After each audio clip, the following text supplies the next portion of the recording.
जय माता की। हर हर महादेव। आज मैं आपको सुनाऊंगी श्री राधा नानी जी के 108 मंत्र। अगर आप सच्चे मन से श्रद्धा भक्ति भाव से उनकी मंत्र की पूजा पाठ करते हैं, साथ ही उनके मंत्र जाप करते हैं, तो आप पर राधा रानी की असीम कृपा अवश्य बनेगी। तो चलिए, आज मैं आपको सुनाऊंगी श्री राधा रानी की 108 मंत्र।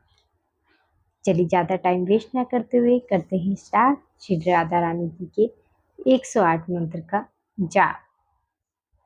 उससे पहले मैं आप छोटी सी बात बताती हूँ। तो सबसे पहले हमें क्या करना चाहिए? गणपति जी का स्मरण। तो चलिए करेंगे। सबसे पहले हम गणपति जी का स्मरण। ओम गणपति नमः। अब करेंगे हम स्टार्ट। देवी राधा के 108 नाम दिव्य विशेषणों और विशेषताओं का संकल्प है, जो इन्हें भगवान कृष्ण की प्रिय पत्नी के रूप में सम्मानित करते हैं। प्रत्येक नाम विशेष महत्व रखता है और उसके दिव्य व्यक्तित्व के विभिन्न पहलुओं का प्रतिनिधित्व करता है। इन नामों का जाप भक्तों द्वारा भक्ति और पूजा के रूप में किया जाता है। वे दिव्य प्रेम, भक्ति और पवित्रता के अवतार के रूप में उनकी भूमिका पर जोर देते हैं, जिससे वह हिंदू आध्यात्मिकता में एक केंद्रीय व्यक्ति बन जाती है। राधा जयंती और अन्य कृष्ण संबंधी त्योहारों के दौरान उनका आशीर्वाद पाने और उनकी प्रेमपूर्ण और दयालु ऊर्जा से जुड़ने के लिए आप मेरे चैनल से जुड़े रहें। तो चलिए, अब मैं आपको बताती हूँ देवी राधा के 108 नाम, मंत्र और उनके अर्थ। ठीक है, ये उनके नाम है राधा रानी जी के 108, और मैं आपको इनके साथ साथ अर्थ भी बताऊंगी। तो करते हैं स्टार्ट। लेकिन हमें क्या करना चाहिए? सबसे पहले हमें गणपति जी का स्मरण जरूर करना चाहिए। किसी भी देवी या देवता की पूजा पाठ करने से पहले हमें गणपति जी का स्मरण जरूर करना चाहिए। तो चलिए, इन मंत्रों का उच्चारण से पहले हम करेंगे गणपति जी का स्मरण। ओम गणपति नमः।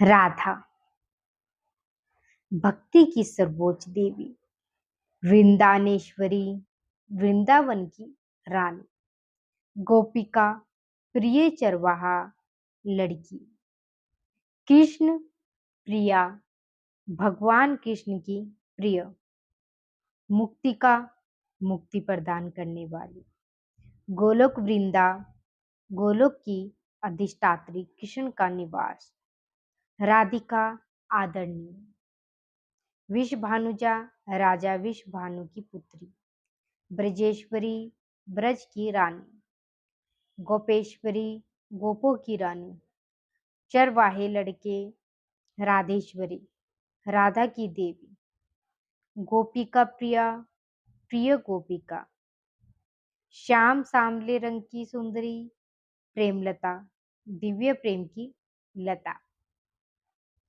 गोविंदा आनंदिनी भगवान गोविंदा की प्रसन्नता, वृंदावन सुंदरी वृंदावन की सुंदरता, नंदिनी नंद की बेटी कृष्ण के पिता, गोविंदा कांता भगवान गोविंदा के प्रेमी, मृदुला सौम्य और दयालु, गोपीश्वर गोपियों की रानी ग्वालिया, विषभानु तन्या राजा विषभानु की पुत्री, यशोदा नंदिनी माता यशोदा की पुत्री, ब्रजेश्वरी ब्रज की देवी कृष्ण का निवास, राशेश्वरी दिव्य प्रेम की रानी, युगल प्रिया दिव्य युगल राधा कृष्ण के प्रेमी, किशोरी युवा युवती, रति प्रिया कामुक इच्छाओं की प्रिय, वृंदावनेश्वरी वृंदावन की शासक,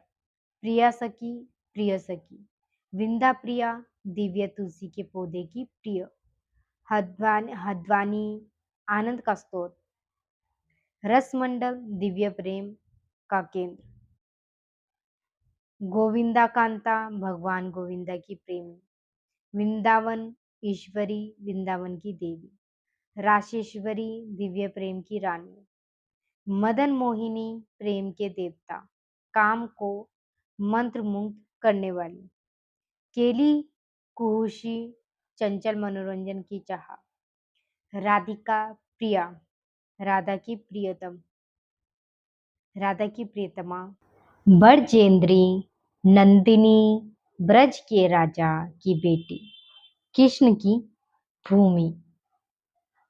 वृंदावन शोभा वृंदावन की सुंदरता। प्रेम सखी दिव्य प्रेम की मित्र। विशाखा प्रिया विशाखा की प्रेमिका। एक गोपी मित्र। नंदा नंदिनी नंदा की बेटी कृष्ण के पिता। नित्य पराक्रम शाश्वत रूप से बहादुर। राधा वल्लभम राधा की प्रेमिका। श्यामा प्रिया प्रिय श्याम कृष्ण। राशेश्वरी दिव्य प्रेम की रानी। विषभानुजा तन्या राजा विषभानु की बेटी। गोकुला दीपिका गोकुला दीपिका गोकुल का प्रकाशक। वृंदावन सूता वृंदावन की पुत्री। गोपी जन नंदिनी गोपी के दिलों की खुशी। राधा वेणु नादिनी राधा की बांसुरी की धुन। मुरली मनोहर भगवान कृष्ण की बांसुरी के मंत्र मुग्ध। युगल प्रिया दिव्य युगल राधा कृष्ण के प्रेमी। राधिका वल्लभ राधिका की प्रियतमा। प्रेममय दिव्य प्रेम का अवतार। राधा सुंदरी सुंदर राधा। वृंदावनेश्वरी वृंदावन की रानी। मधुरिका सबसे प्यारी। गोप वल्लभ ग्वालों के प्रिय। वृंदा केली कला वृंदावन की लीला कला। राधा वेणु नादिनी राधा की बांसुरी की धुन। माधव प्रिया भगवान माधव कृष्ण की प्रिय। वृंदावन सुता वृंदावन की पुत्री। रस मनोहर दिव्य प्रेम का कारा माती। कृष्ण कांता भगवान कृष्ण के प्रेमी।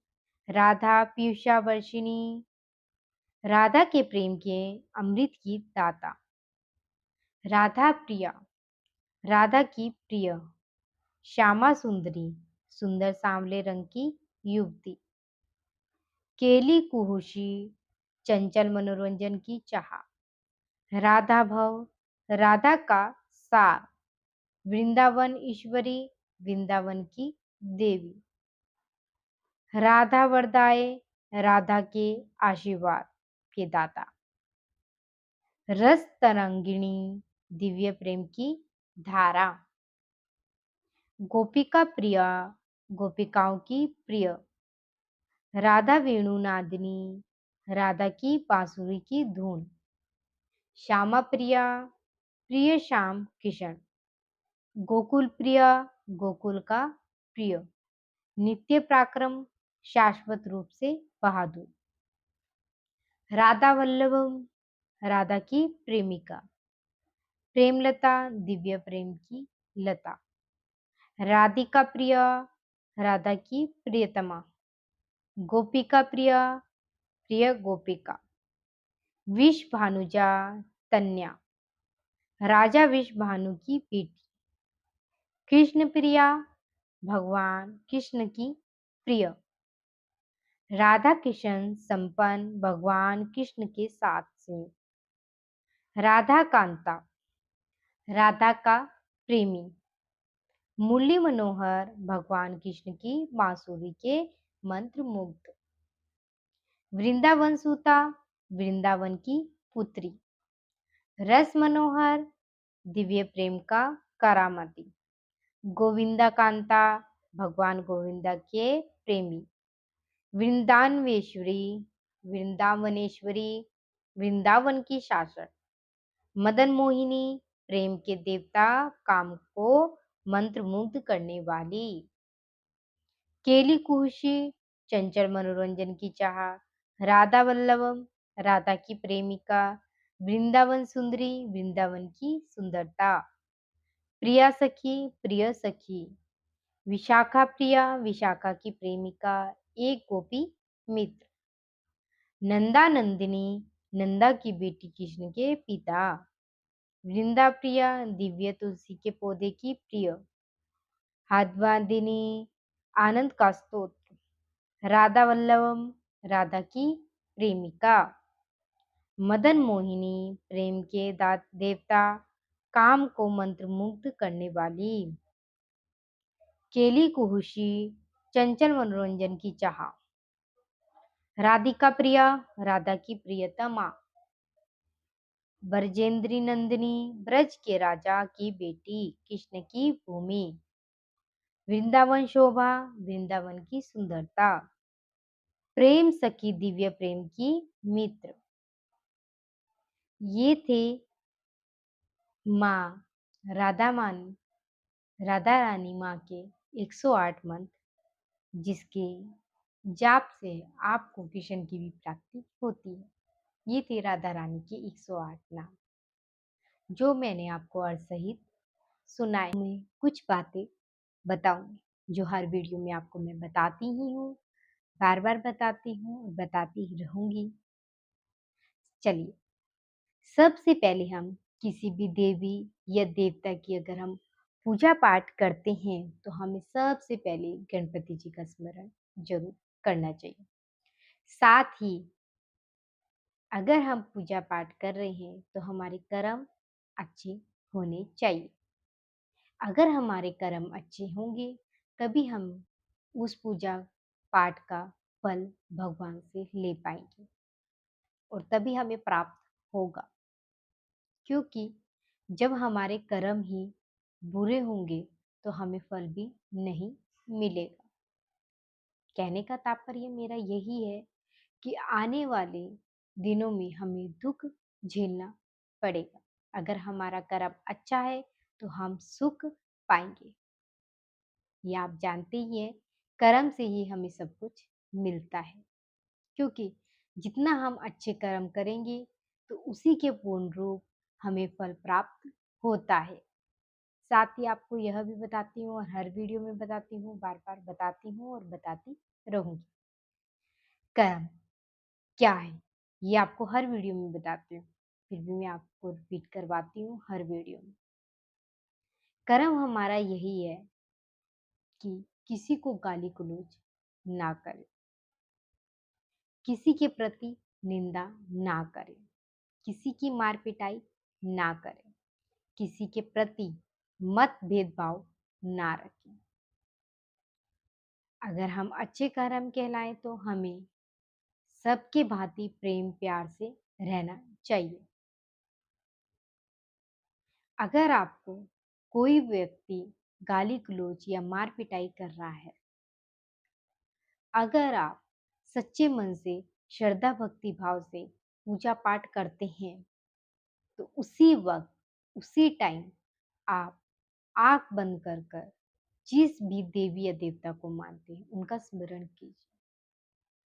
देखना आपके सामने ही खुद कैसा चमत्कार होगा। भगवान वहां स्वयं किसी न किसी को ऐसे को भेज देंगे जो आपकी झगड़ा या कोई मार पिटाई कर रहा है तो वो रुक जाएगा। सिर्फ ये तभी हो सकता है, सिर्फ और सिर्फ सच्चे मन से श्रद्धा भक्ति भाव से अगर आप पूजा पाठ करते हैं और कर्म आपके अच्छे हैं। साथ ही आपने भगवान का हाथ थामा हुआ है, चाहे दुख हो चाहे सुख हो, तब भी आप भगवान को जरूर पुकारते हैं। तो स्वयं भगवान भी आपका साथ देने आते हैं। मैंने आपको बताया था, कुछ वीडियो में मैंने आपको बता रखा है, अगर स्वयं आप भगवान का हाथ थामेंगे, तो भगवान आपका हाथ कभी नहीं छोड़ेंगे। हाथ थामने का मतलब कहने का मेरा यही है तात्पर्य कि आप भगवान की पूजा भक्ति भाव में इतना लीन हो जाइए कि स्वयं भगवान खुद आए आपका दुख सुख देखने के लिए, आपके पास जाए। कितना भी बड़ा दुख या सुख आ रहा है, सुख में भी आपको भगवान का स्मरण करना है, दुख में तो हर कोई करता ही करता है।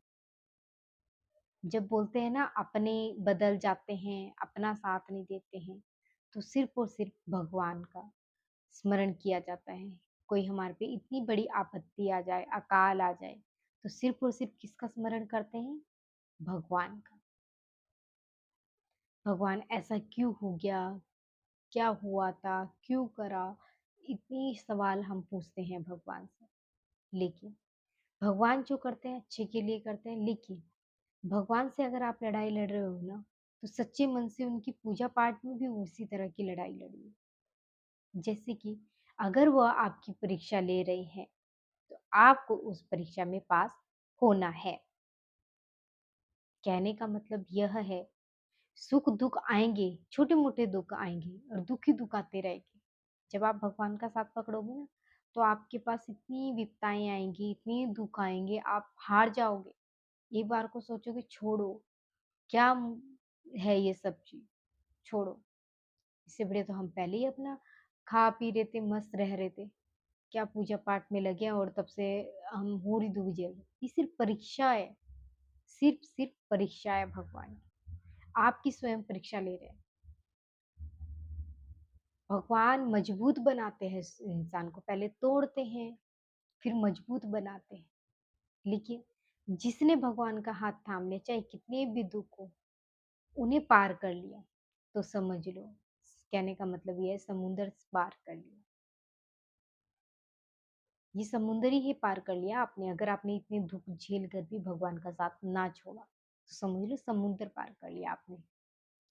अगर आप ऐसे ही भगवान का हाथ थामे रहेंगे, तो स्वयं भगवान आपके पास, अगर बड़ी बड़ी आपदाएं अकाल आएगा, तो स्वयं भगवान उसे हरेंगे। लेकिन छोटे मोटे दुख सुख तो आते ही रहेंगे, क्योंकि ये तो जिंदगी है। ऐसी भी जिंदगी क्या जिसमें दुखी दुख हो, और ऐसी भी जिंदगी क्या जिसमें सुखी सुख हो, है ना? तो जिंदगी ही नाम यह है सुख और दुख की। जिंदगी सुख दुख के नाम की है। तो अगर हम दुनिया में आए हैं, तो सुख दुख तो अवश्य ही झेलेंगे। लेकिन जो हमारी बड़ी बड़ी प्रॉब्लम्स होती हैं, बड़ी कठिनाइयों से हम झेलते हैं, तो वो सिर्फ और सिर्फ हमारे कर्म से मिलता है। अगर आज हम अच्छे कर्म करेंगे ना, तो जरूरी नहीं है हमारे साथ कल ही अच्छा होगा। जब आपको जरूरत पड़ेगी, जब आप किसी मुसीबत में होंगे, तब आपके साथ अच्छा होगा। अगर आज का किया कर्म आपने अच्छा किया होगा, तो कल आपके ही काम आना है वो अच्छा कर्म। ये नहीं किसी और के आगे काम आएगा, वो आप ही के आगे आएगा। देखो, एग्जाम्पल के तौर पे मैं आपको बताती हूँ, जैसे कि आपने कुछ आज अच्छा काम किया, अच्छे कर्म किए। मान लीजिए आपने किसी भूखे प्यासे को भोजन और जल का पान करवाया है, तो आने वाले दिनों में अगर आप कहीं किसी ऐसी स्थिति में फंस गए हो कि आपको भोजन प्राप्त नहीं हो रहा, जल नहीं, वहां आपको इच्छा होगी कि मुझे भोजन खाना है, तो कहीं ना कहीं से वो प्राप्त आपको होगा, क्योंकि आपने ये कर्म कमाया है पहले। तो वो कर्म आपको तो मिलेगा ही, अवश्य मिलेगा। और जरूरी नहीं है वो खाली भोजन में ही आपको मिले। अगर आपके पास कोई आपदाएं आ रही हैं, जैसे कि एग्जाम्पल तौर पे चोट वगैरह लग गई है, एक्सीडेंट वगैरह हो गया, तब भगवान स्वयं खड़े होंगे, क्योंकि इसने अच्छे कर्म किए थे। ठीक है? तो यही है हमारा कर्म।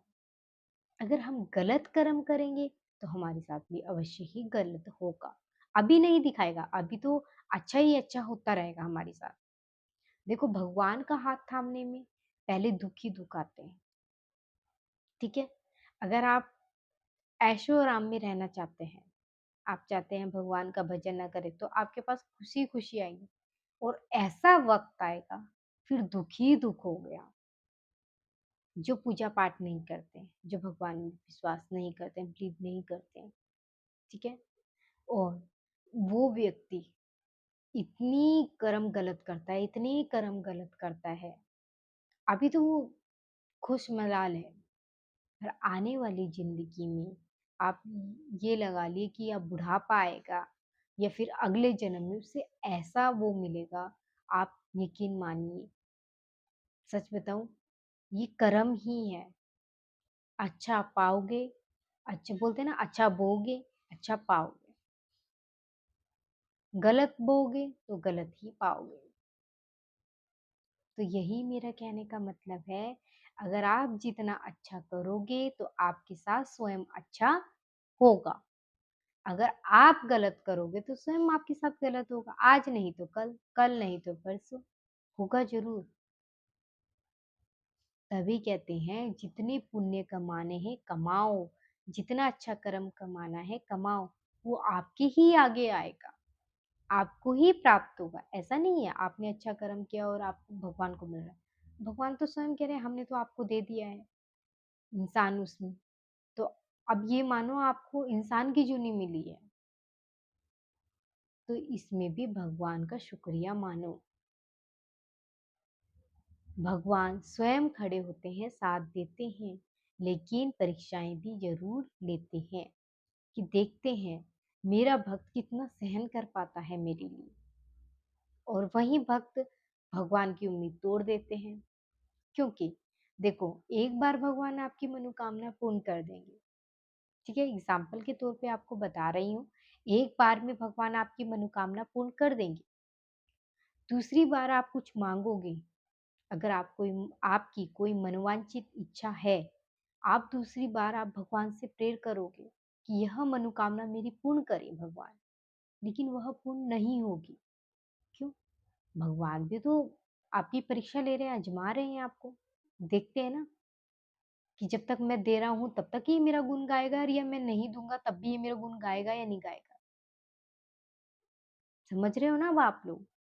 इसी चीज़ के लिए कहती हूँ कर्म अच्छे कीजिएगा, और भगवान का अगर साथ थामा है तो छोड़िएगा मत।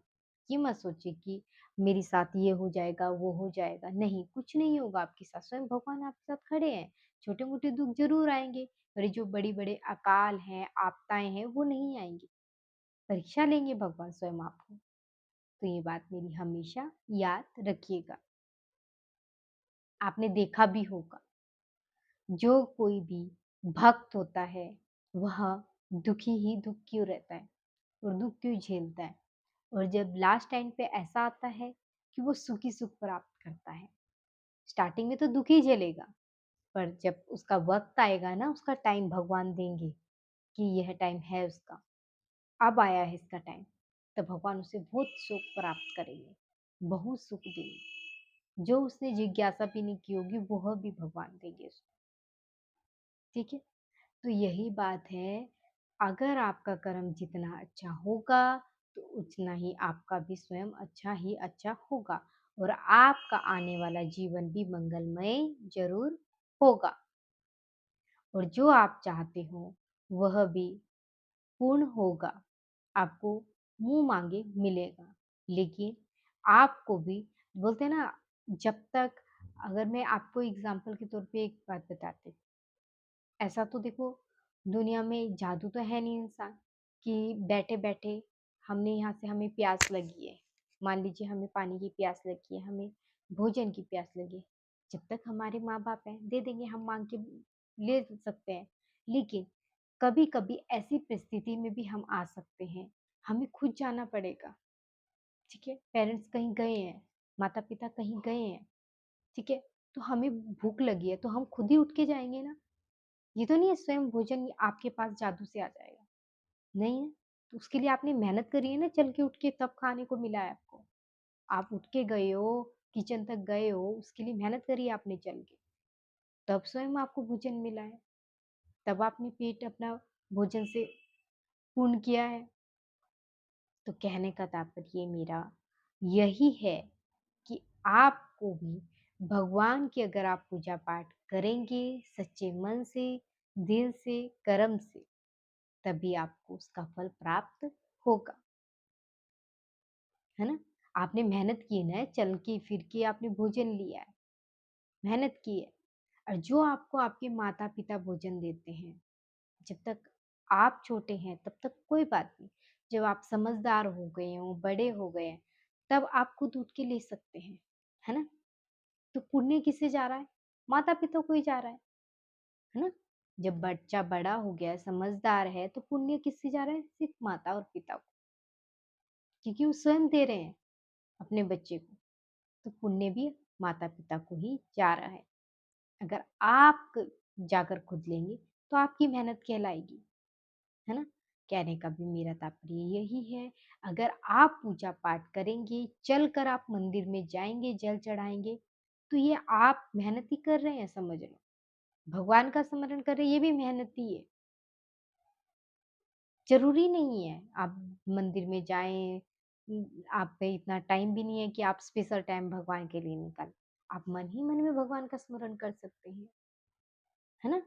जिस दिन आप पे टाइम हो तब आप मंदिर में प्रवेश कर कर, स्नान कर कर, प्रवेश कर कर तब भगवान का स्मरण कर सकते हैं।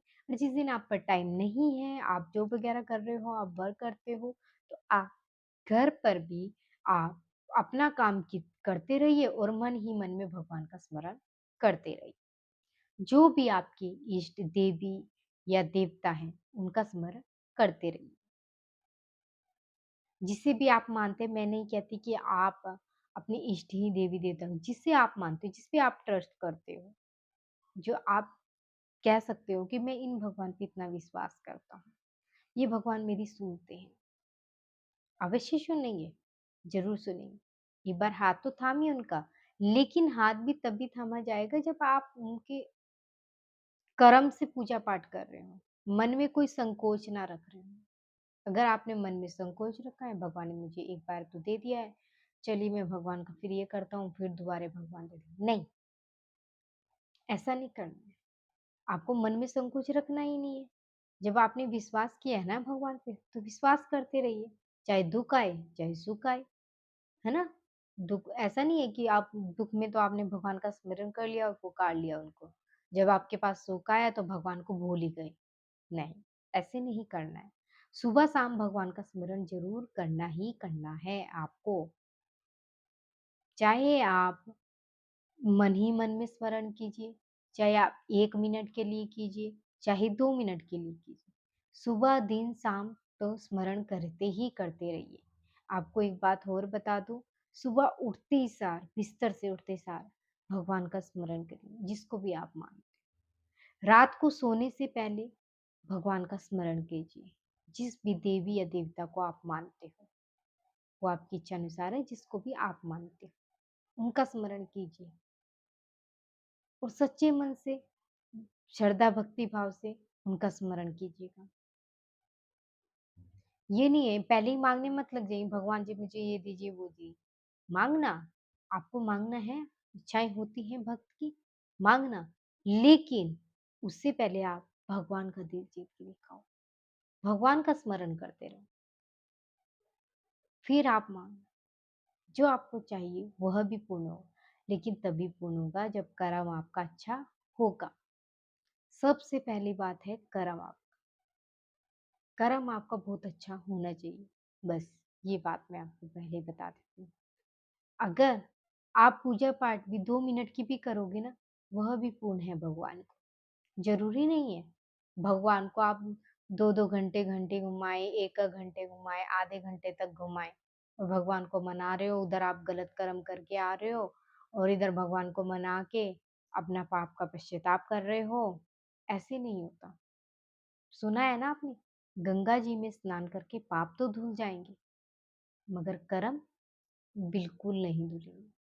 कर्म नहीं कभी किसी के धुलते। कर्म तो कर्म ही है। कर्म अच्छा करोगे तो अच्छा फल का कर्म पाओगे।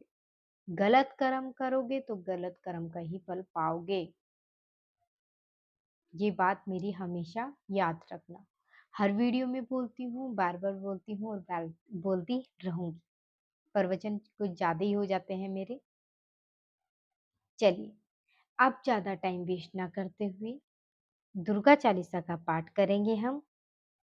सबसे पहले आपको मैंने बता ही रखा है क्या करना चाहिए हम। सबसे पहले हमें गणपति जी का स्मरण ज़रूर करना चाहिए। और आपको पता ही है, किसी भी देवी या देवता की पूजा पाठ करने से पहले अगर हम गणपति जी का स्मरण करते हैं तो वह पूजा पाठ हमारी सफल मानी जाती है। साथ ही आपको यह भी बता दूं, प्रथम पूज्य कैसे माने गए हैं गणपति जी, मैंने कुछ वीडियो में आपको बता रखा है। मैं फिर से आज बताती हूँ आप सभी को।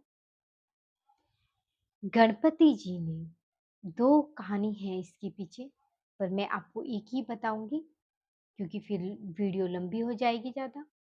तो आपको बताती हूँ।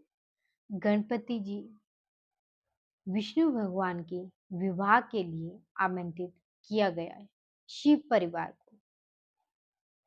जब शिव परिवार भगवान विष्णु के घर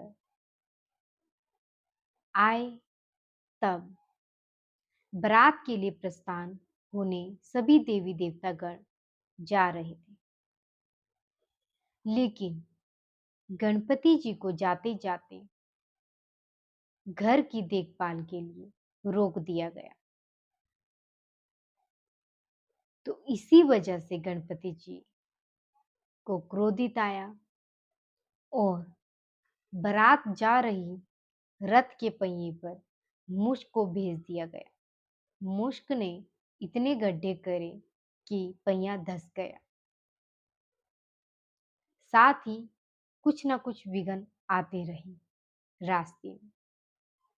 कभी रथ का पहिया निकल जाता, कभी रथ का पहिया धंस जाता, कुछ ना कुछ होता रहा। तभी नारद जी आए। नारद जी ने बोला, आपने ये सब विघ्न गणपति की ही वजह से आ रहे हैं। आपने उनका अपमान करके उन्हें घर में छोड़ दिया है। तो आप गणपति जी का स्मरण करते हुए और उन्हें आमंत्रित करें, बारात के लिए प्रस्थान करें उन्हें। तो तब गणपति जी को बुलाया गया। गणपति जी आए तो पहिया भी निकल गया। साथ ही बारात प्रस्थान हुई जाने के लिए और कोई विघ्न रास्ते में नहीं आया। खुशी मंगल विष्णु भगवान लक्ष्मी जी का विवाह संपन्न हुआ। तभी से देवी देवता गण ने कहा, सबसे पहले गणपति जी का स्मरण करके जो कोई भी पूजा पाठ या शुभ काम करेगा तो उसके घर में कभी विघ्न नहीं आएगा। आई होप आपको मेरी वीडियो अच्छी लगी तो लाइक शेयर कमेंट सब्सक्राइब जरूर करें। जय माता की। हर हर महादेव।